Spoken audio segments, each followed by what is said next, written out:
ನಮಃ ಸೂರ್ಯಾಯ ಚಂದ್ರಾಯ ಮಂಗಳಾಯ ಬುಧಾಯ ಚ ಗುರು ಶುಕ್ರ ಶನಿಭ್ಯಶ್ಚ ರಾಹವೇ ಕೇತವೇ ನಮಃ. ಬ್ರಹ್ಮಾಮುರಾರಿ ತ್ರಿಪುರಾಂತಕಾರಿ ಭಾನುಶಶಿ ಭೂಮಿಸುತೋಪುರಶ್ಚ ಗುರುಶ್ಚ ಶುಕ್ರ ಶನಿರಾಹ ಕೇತವಃ ಕುರ್ವಂತ ಸರ್ವೇ ಮಮ ಸುಪ್ರಭಾತಂ. ಬಿ ಹ್ಯಾಪಿ ಗೋಲ್ಡ್ ವೀಕ್ಷಕ ಚಾನಲ್ ವೀಕ್ಷಕ ಬಂಧುಗಳಿಗೆ ಆತ್ಮೀಯವಾಗಿರುವಂತಹ ಸ್ವಾಗತ. ಈಗ ಮೇ ತಿಂಗಳು 2026 ಮೀನರಾಶಿಯವರ ಫಲಾಫಲವನ್ನು ನೋಡುವುದಾದರೆ, ಮೀನರಾಶಿಯವರಿಗೆ ಒಂದು ತುಂಬ ಕಷ್ಟದ ಸಮಯ. ಯಾಕೆಂದರೆ ಶನಿಯು ಮೀನರಾಶಿಯಲ್ಲಿದ್ದು, ಎಲ್ಲರಿಗೂ ಮೀನರಾಶಿ ಅಂದ ಕೂಡಲೇ ಅನಿಸೋದು ಯಾಕೆಂದರೆ ಸಾಡೆ ಸಾತಿ ಯಾವಾಗ ಸಮಾಪ್ತಿ ಆಗತ್ತೆ ಗುರುಗಳೇ, ಪ್ರತಿಯೊಬ್ಬರಿಗೆ ಒಂದು ಸಂಶಯ ಬರುವಂತಹದ್ದು. ಮೀನರಾಶಿಗೆ ಇನ್ನು 3 ರಿಂದ 3.5 ವರ್ಷ ಸಾಡೆ ಸಾತಿ ನಡೆಯುವುದು.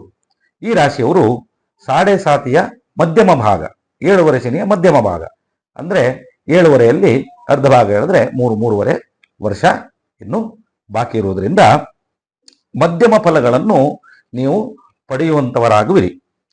ಯಾಕೆಂದರೆ ಉತ್ತಮ ಫಲ ಅಪೇಕ್ಷಿಸುವುದು ಒಳ್ಳೆಯದಲ್ಲ ಅನ್ನುವಂಥದ್ದು ಅಭಿಪ್ರಾಯ.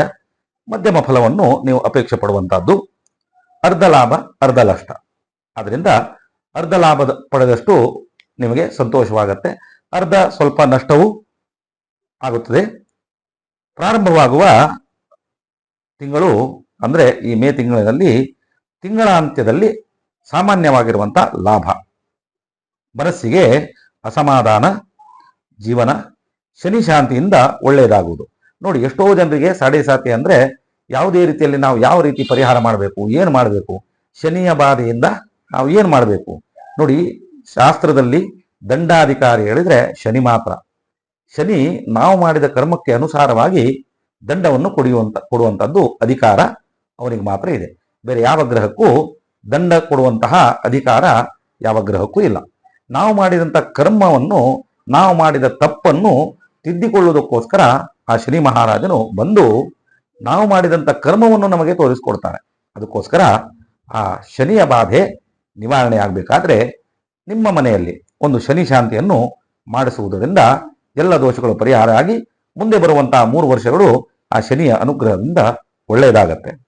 ಶನಿವಾರ ಸಾಯಂಕಾಲ ಆಂಜನೇಯ ಸ್ವಾಮಿಯ ದೇವಸ್ಥಾನಕ್ಕೆ ಹೋಗಿ ಆಂಜನೇಯ ಸ್ವಾಮಿಗೆ ಶಿರಸ ದಂಡ ಪ್ರಣಾಮ ಮಾಡುವುದು, ಇದರಿಂದ ಧನಾಗಮನವಾಗುವಂಥದ್ದು. ಸಾಡೆ ಸಾತಿ ಅಂದ ಕೂಡಲೇ ಸ್ವಲ್ಪ ಜನರಿಗೆ ಧನ ವ್ಯತ್ಯಯವಾಗುವುದು. ಆದರೆ ಧನದ ಮೂಲ ನಮಗೆ ಪ್ರಾಪ್ತಿಯಾಗಬೇಕು ಅಂದರೆ ಆಂಜನೇಯ ಸ್ವಾಮಿ. ಯಾಕೆಂದರೆ ಶನಿಯ ದೋಷವನ್ನು ನಿವಾರಣೆ ಮಾಡುವುದು ಆಂಜನೇಯ ಸ್ವಾಮಿಯ ಆರಾಧನೆಯಿಂದ.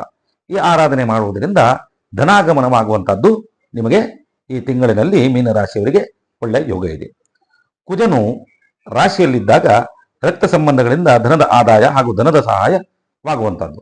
ರಕ್ತ ಸಂಬಂಧಿಕರಿಂದ ಅಂದರೆ ನಿಮ್ಮ ಕುಟುಂಬದವರು ಯಾರೋ ವಿದೇಶದಲ್ಲಿರ್ಬೋದು ಅಥವಾ ನಿಮ್ಮ ಗೆಳೆಯರು ಇರ್ಬೋದು, ಅವರಿಂದ ನಿಮಗೆ ಬರುವಂತಹ ಅಪಾರವಾಗಿರುವಂತಹ ಸಹಾಯ ಹಸ್ತ ವಿಶೇಷವಾಗಿರುವಂಥದ್ದು ಇದು ನಿಮಗೆ ಪ್ರಾಪ್ತಿಯಾಗ್ತದೆ. ಪ್ರತಿ ಶನಿವಾರ ಎಳ್ಳೆಣ್ಣೆಯಲ್ಲಿ ಮುಖವನ್ನು ನೋಡಿ ಅದನ್ನು ದೇವರಿಗೆ ಆಂಜನೇಯ ಸ್ವಾಮಿಗೆ ಅರ್ಪಿಸುವುದರಿಂದ ನಿಮ್ಮ ಮೇಲೆ ಬರುವಂತಹ ಎಲ್ಲ ಅಪಮಾನಗಳು ಎಲ್ಲ ದೂರವಾಗಿ ನಿಮಗೆ ಶನಿಯ ಅನುಗ್ರಹವಾಗುವಂಥದ್ದು. ದ್ವಿತೀಯಾಧಿಪವಾಗಿರುವಂತಹ ರವಿ ಬುಧರು ನಿಮ್ಮ ಕೆಲಸದ ನೈಪುಣ್ಯತೆಯಿಂದ ನಿಮ್ಮ ಬುದ್ಧಿವಂತಿಕೆಗೆ ಅಪಾರ ಕೀರ್ತಿಯನ್ನು ತರುವಂಥದ್ದು. ಇಷ್ಟು ವರ್ಷದಿಂದ ಏನೋ ಒಂದು ಕೆಲಸ ಮಾಡಿರ್ತೀರಿ, ಆ ಕೆಲಸದಲ್ಲಿ ಯಾವುದೇ ರೀತಿಯಲ್ಲಿ ಅಭಿವೃದ್ಧಿ ಇಲ್ಲ, ಭಾರಿ ದುಃಖಗಳು, ಏನು ಮಾಡಿದ್ರು ನಿಮಗೆ ಒಂದು ತೃಪ್ತಿಕರ ಅನ್ನುವಂಥ ಭಾವನೆ ಇಷ್ಟು ವರ್ಷ ಇರ್ತಿರಲಿಲ್ಲ. ಈಗ ನಿಮ್ಮ ಜಾಣ್ಮೆಯನ್ನು ನೋಡಿದಂತಹ ನಿಮ್ಮ ಹಿರಿಯ ಅಧಿಕಾರಿಗಳು ನಿಮಗೆ ಒಳ್ಳೆಯ ಸ್ಥಾನಮಾನ ಇತ್ಯಾದಿಗಳನ್ನು ಕೊಟ್ಟು ನಿಮ್ಮ ನೈಪುಣ್ಯತೆಯನ್ನು, ನಿಮ್ಮ ನಿಪುಣತೆಯನ್ನು ನೋಡಿ ಶ್ಲಾಘಿಸುವಂತಹ ಯೋಗ ಕೂಡ ನಿಮಗೆ ಈ ತಿಂಗಳು ಪ್ರಾಪ್ತಿಯಾಗ್ತದೆ. ಶತ್ರುಪೀಡೆ ನಿಮಗೆ ಇರುವುದರಿಂದ ನಿಮ್ಮವರೇ ನಿಮಗೆ ಶತ್ರುಗಳಾಗಿ ಕಾಣುವರು. ಸ್ವಲ್ಪ ನಿಮ್ಮವರು ನಿಮಗೆ ಶತ್ರುಗಳ ಥರ ಕಾಣುವಂಥವ್ರು. ಆದರೂ ಕೂಡ ಯಾರ ಹತ್ರನೂ ಮಾತಾಡುವಾಗ ಮಾತಿನ ಮೇಲೆ ನಿಗಾ ಇದ್ರೆ ಒಳ್ಳೆಯದು. ಸೂಕ್ಷ್ಮವಾಗಿರುವಂತಹ ಮಾತುಗಳು, ಯಾಕೆಂದ್ರೆ ತುಂಬ ಜಾಣ್ಮೆಯಿಂದ ಮಾತಾಡಬೇಕಾಗಿರುವಂತಹ ಈ ತಿಂಗಳು ನಿಮಗೆ.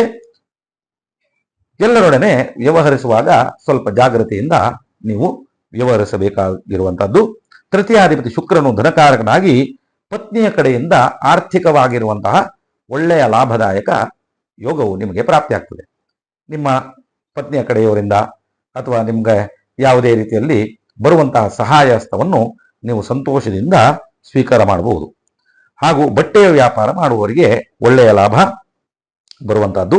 ಚತುರ್ಥಾಧಿಪತಿವಾಗಿರುವಂತಹ ಅಂದ್ರೆ 4ನೇ ಮನೆಯಲ್ಲಿರುವಂತಹ ಗುರುವು ನಿಮ್ಮ ಯೋಗವನ್ನು ದ್ವಿಗುಣಗೊಳಿಸಿ, ಅಂದ್ರೆ ಯಾವುದೇ ಒಂದು ನಿಮಗೆ ರಾಜಯೋಗ ಇರಬಹುದು ಅಥವಾ ಯಾವುದೇ ಒಂದು ಒಳ್ಳೆಯ ಯೋಗ ಇದ್ರೂ ಕೂಡ ಅದನ್ನು ದ್ವಿಗುಣಗೊಳಿಸಿ ಎಲ್ಲರ ಆದರ ಪ್ರೀತಿಗೆ ನೀವು ಪಾತ್ರರಾಗುವಿರಿ.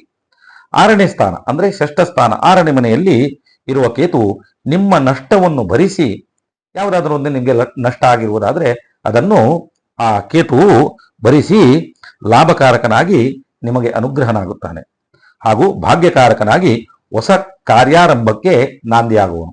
ಯಾವುದೇ ರೀತಿ ಹೊಸ ಕಾರ್ಯಗಳು ಪ್ರಾರಂಭ ಮಾಡಬೇಕಾದ್ರೆ ಸ್ವಲ್ಪ ಆಲೋಚನೆಯಿಂದ ನೀವು ಆ ಕಾರ್ಯವನ್ನು ಪ್ರಾರಂಭ ಮಾಡಿದ್ರೆ ಒಳ್ಳೆಯದು.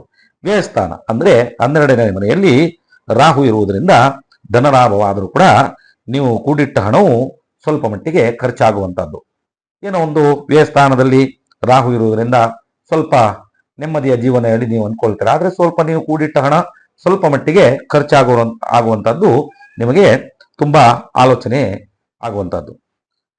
ಅಡ್ಡದಾರಿಯಿಂದ ಧನಪ್ರಾಪ್ತಿಯ ಆಲೋಚನೆಯನ್ನು ಖಂಡಿತವಾಗಿ ಮಾಡಬಾರದು ಈ ರಾಶಿಯವರು. ಯಾಕೆಂದ್ರೆ ಕೆಲವರು ಅಂದ್ಕೊಳ್ತಾರೆ ಶೀಘ್ರವಾಗಿ ನಾವು ಧನವನ್ನು ಪಡಿಬೇಕು, ಧನ ಲಾಭ ಅಂದ್ರೆ ಶೀಘ್ರವಾಗಿ ದುಡ್ಡನ್ನು ನಾವು ಪಡಿಬೇಕು, ಏನ್ ಮಾಡಬೇಕು ಹೇಳಿ ಕೆಲವರು ಅಡ್ಡದಾರಿಯಿಂದ ಕೆಲವೊಂದು ಕೆಲಸಗಳನ್ನು ಮಾಡಲಿಕ್ಕೆ ಮುಂದಾಗ್ತಾರೆ. ಆದ್ರಿಂದ ದಯವಿಟ್ಟು ಅದನ್ನು ಮಾಡದೇ ಇದ್ದರೆ ಒಳ್ಳೆಯದು. ಯಾಕೆಂದ್ರೆ ಅದು ಮಾಡುವುದರಿಂದ ಅಪವಾದಗಳು ಬರುವಂತಹದ್ದು ಈ ರಾಶಿಯವರಿಗೆ ಈ ತಿಂಗಳು ನೋಡಿ ದುಃಖಕ್ಕೆ ಕೂಡ ಕಾರಣವಾಗುವಂತಹದ್ದು.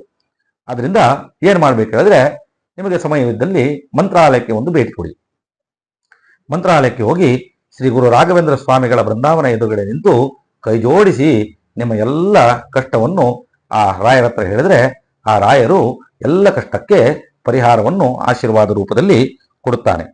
ಪರಿಹಾರ ಈ ರಾಶಿಯವರು ಈ ತಿಂಗಳು ಎಲ್ಲ ದುಃಖವನ್ನು ಪರಿಹಾರ ಮಾಡಬೇಕಾದ್ರೆ ಏನು ಮಂತ್ರ ಹೇಳಬೇಕು ಹೇಳಿದ್ರೆ ಓಂ ದುಂ ದುರ್ಗಾ ಪರಮೇಶ್ವರಿಯೈ ನಮಃ.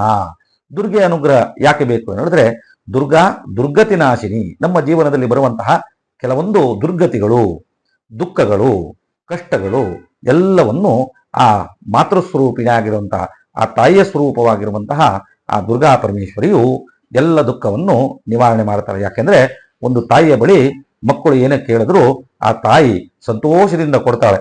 ತನ್ನ ಮಗುವಿಗೆ ಏನು ಬೇಕು ಅನ್ನುವಂಥದ್ದು ಆ ತಾಯಿಗೆ ಗೊತ್ತಿರುವುದರಿಂದ ಎಲ್ಲವನ್ನು ಅವಳು ಆಶೀರ್ವಾದ ರೂಪದಲ್ಲಿ ಅನುಗ್ರಹ ಮಾಡ್ತಾಳೆ. ಸಾಧ್ಯವಾದರೆ ನೀವು ಕರಾವಳಿ ಭಾಗಕ್ಕೆ ಹೋದ್ರೆ ಬಪ್ಪನಾಡು ದುರ್ಗಾ ಪರಮೇಶ್ವರಿ, ಕಟೀಲು ದುರ್ಗಾ ಪರಮೇಶ್ವರಿ, ಅದೇ ರೀತಿಯಲ್ಲಿ ಅಂಬಲಪಾಡಿ ದುರ್ಗಾ ಪರಮೇಶ್ವರಿ ಇತ್ಯಾದಿ ಆ ದುರ್ಗಾ ಪರಮೇಶ್ವರಿ ಕ್ಷೇತ್ರಕ್ಕೆ ಹೋಗುವಂತಹದ್ದು ಮಾಡಿದರೆ ಒಳ್ಳೆಯದು. ಬೆಂಗಳೂರು ನಗರದಲ್ಲಿ ವಾಸ ಮಾಡುವಂಥವರು ಬನಶಂಕರಿ ದೇವಸ್ಥಾನ ಅಥವಾ ಅಣ್ಣಮ್ಮ ದೇವಸ್ಥಾನ ಇತ್ಯಾದಿ ಗ್ರಾಮ ದೇವತೆಗಳಿಗೆ ಭೇಟಿ ಕೊಟ್ಟರೆ ಎಲ್ಲ ದೋಷಗಳು ಪರಿಹಾರವಾಗುವಂತಹದ್ದು. ಇದರಿಂದ ದೇವಿಯ ಆಶೀರ್ವಾದ, ದೇವಿಯ ಅನುಗ್ರಹ ಸದಾಕಾಲವಾಗಿ ಈ ಮೀನರಾಶಿಯವರ ಕಷ್ಟವನ್ನು ಆ ಜಗನ್ಮಾತೆಯು ಪರಿಹಾರ ಮಾಡಲಿ ಹೇಳಿ ದೇವಿ ಹತ್ರ ಪ್ರಾರ್ಥನೆ ಮಾಡಿ ಈ ಮೀನರಾಶಿಯ ಮೇ ತಿಂಗಳ 2026ರ ಈ ಫಲಾಫಲವನ್ನು ಇಲ್ಲಿಗೆ ಸಮಾಪ್ತಿ ಮಾಡ್ತೇನೆ. ಧನ್ಯವಾದಗಳು.